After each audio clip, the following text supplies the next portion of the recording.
अस्सलामु अलैकुम वरहमतुल्लाहि वबरकातुहू। उर्दू जुबान की दूसरी किताब। आज हमारा मजमून शुरू होने वाला है। दूसरा मजमून नूर का तड़का। इसके पहले आप अल्फाज पढ़ ले। हुजूम, क्या लिखा है? हुजूम। हुजूम कहते हैं भीड़ को, बड़ी तादाद को। तरो ताजा, क्या लिखा है? तरो ताजा। तरो ताजा से मतलब हरा भरा। और गुस्ल, क्या लिखा है? ये आगे लफ्ज गुस्ल। गुस्ल मतलब नहाना। बस्ता, बस्ता बैग को बोलते हैं। शबनम, ओस। जो आगे देखिए आशियाना। आशियाना मतलब होता है घोंसला, परिंदों का घर। नाश्ता, ये तो आप जानते हैं। हाजिर मतलब मौजूद। चलिए हम अब मजमून शुरू करते हैं। मजमून नंबर 2, नूर का तड़का। नूर का तड़का, इसका माना मतलब होता है अला सबाह, यानी सुबह सवेरा। जो सूरज निकलने से पहले का वक्त जो होता है वो सुबह मुराद यहां पर है। ठीक है जी। नंबर 1, चांद की रोशनी फीकी पड़ गई, तारे भी छुप गए, कोई कोई टिमटिमा रहा है, उजाला बढ़ता जाता है, दर दीवार मकान दरख्त सब साफ नजर आने लगे। नंबर 2, ठंडी हवा सन सन चल रही है, पंखे से झुल रही है, बागों और खेतों में बहार है, घास और पत्तों पर क्या मोती से बिखरे पड़े हैं, ये शबनम के कतरे हैं। जो मैंने कहा था ना कि सुबह जब उठता है इंसान तो सब्जियों पर, पत्तों पर मोती जैसे चमकते हुए कतरे होते हैं, वो शबनम के कतरे हैं। ठीक है जी। फुलवारिया यानी फूलों का बाग।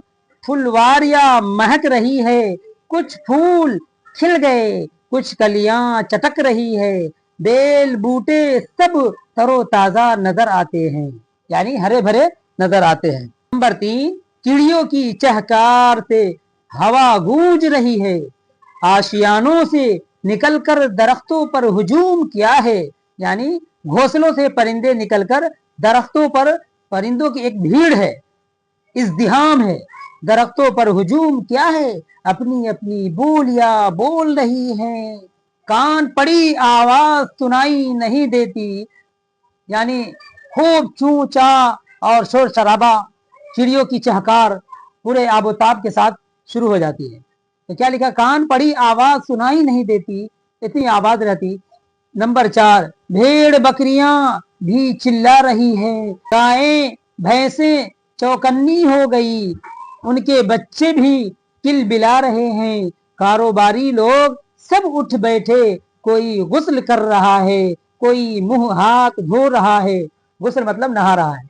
नंबर 5, मकतब के लड़के भी होशियार हो गए, कुछ नाश्ता करके बस्ता बगल में दबाएंगे, ठीक वक्त पर हाजिर हो जाएंगे, जो देर लगाएंगे सजा पाएंगे।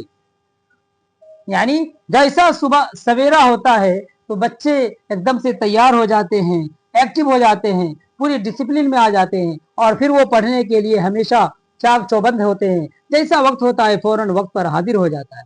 और कह रहे हैं कि जो देर लगाएंगे सजा पाएंगे। शायद देखिए किस अंदाज में यहाँ हमें समझा रहे कि रात गुजरी नूर का तड़का हुआ, यानी रात खत्म हुई और सुबह सवेरा हुआ, सुबह का उजाला शुरू हो गया। रात गुजरी नूर का तड़का हुआ, होशियार स्कूल का लड़का हुआ, यानी पढ़ने को पूरे तरीके से तैयार हो गया। एक बार हम फिर पूरे मजमून का इयादा कर लेते। मजमून नंबर 2, नूर का तड़का। नंबर 1, चांद की रोशनी फीकी पड़ गई, तारे भी छुप गए, कोई कोई टिमटिमा रहा है, उजाला बढ़ता जाता है, दर दीवार मकान दरख्त सब साफ नजर आने लगे। नंबर 2, ठंडी हवा सन सन चल रही है, पंखे से झुल रही है, बागों और खेतों में बहार है, घास और पत्तों पर क्या मोती है, घास और पत्तों पर क्या मोती से बिखरे पड़े हैं, यानी मोती जैसा दिखने में लगता है जो पानी होता है रात का, उसे शबनम कहते हैं, ओस कहते हैं। ये शबनम के कतरे हैं, फुलवारियां महक रही हैं, कुछ फूल खिल गए, कुछ कलियां चटक रही हैं, बेल बूटे सब तरोताजा नजर आते हैं। नंबर 3, चिड़ियों की चहकार से हवा गूंज रही है, आशियानों से निकलकर दरख्तों पर हुजूम क्या है, अपनी अपनी बोलियां बोल रही हैं। कान पड़ी आवाज सुनाई नहीं देती। नंबर 4, भेड़ बकरियां भी चिल्ला रही है, गाय भैंसे चौकन्नी हो गई, उनके बच्चे भी किलबिला रहे हैं, कारोबारी लोग सब उठ बैठे, कोई गुस्ल कर रहा है, कोई मुंह हाथ धो रहा है। नंबर 5, मकतब के लड़के भी होशियार हो गए, कुछ नाश्ता करके बस्ता बगल में दबाएंगे, ठीक वक्त पर हाजिर हो जाएंगे, जो देर लगाएंगे सजा पाएंगे। शायद इस तरह नक्शा खींचता है कि रात गुजरी नूर का तड़का हुआ, रात गुजरी नूर का तड़का हुआ, होशियार स्कूल का लड़का हुआ। यानी पढ़ने को पूरी तरीके से तैयार हो गया। अल्फाज भी देख ले एक बार फिर से। हुजूम मतलब भीड़ इकट्ठा, तरोताजा मतलब हरा भरा, गुस्ल नहाना, बस्ता बैग को कहते हैं, शबनम ये ओस है, आशियाना घोंसला परिंदों का घर, नाश्ता जानते हैं आप, हाजिर मतलब मौजूद। इस तरह से हमारा ये मजमून नंबर 2 नूर का तड़का मुकम्मल हुआ। जज़ाकल्लाह खैर। अस्सलामु अलैकुम व रहमतुल्लाहि व बरकातुहू।